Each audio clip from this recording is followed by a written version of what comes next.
Hey guys, because I'm still feeling the Yu-Gi-Oh hype after Dark Side of Dimensions, I'm going to be reviewing the series' most recent gaming endeavor, Duel Links. Yu-Gi-Oh! Duel Links was released for both iOS and Android back in November 2016.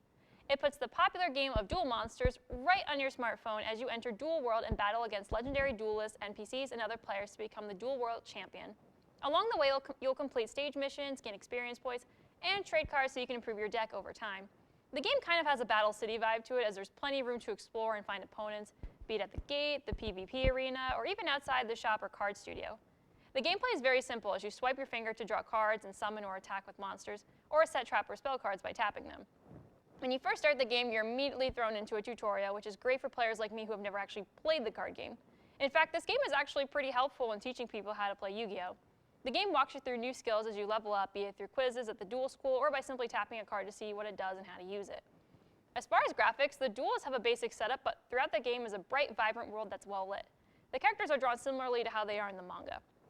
The best part, though, is that each legendary duelist signature monster has a special animation sequence for when they're summoned, and that animation looks amazing.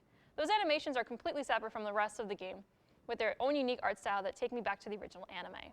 They're my favorite part of dueling and make drawing one of those monsters that much more exciting. Even though you're not playing as your own duelist, there's a lot of room for customization in the game. You can play as a variety of characters from the anime, such as Joey, Mai, Pegasus, and plenty more. You start off with either Yami or Kaiba, depending on who you choose, and then as you clear stages and level up, other duelists will appear at the gate and you can add them to your collection by defeating them. They each come with their own character deck that you can customize, and you can even create multiple decks for each character. As for sound, the battle music is great, especially Yami's. However, the repeated dialogue in duels can get kind of annoying because no matter how often you switch characters, you're hearing the same phrases over and over. But that can easily be fixed by turning the sound off in settings or leaving your phone on silent. Some duelists are more annoying than others, like Taya, but that's one reason to avoid playing 20 duels in a row.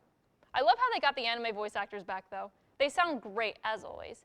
Hearing a different character's voice on the title screen each time is pretty cool. The only parts of the game that I don't get are, why do they change Taya's eyes from blue to brown? But more importantly, why does she come with the Dark Magician Girl in her deck? Dark Magician Girl is known as one of Yugi/Yami's monsters. Those are just things I thought were a little weird. I also wish there was more stuff to buy with the coins, but that's it for things I didn't like about the game.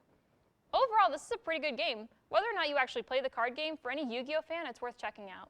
It might be better suited to more casual players, though, since the game's been rather simplified. Yu-Gi-Oh! Duel Links is available to download for free on both Google Play and in the App Store.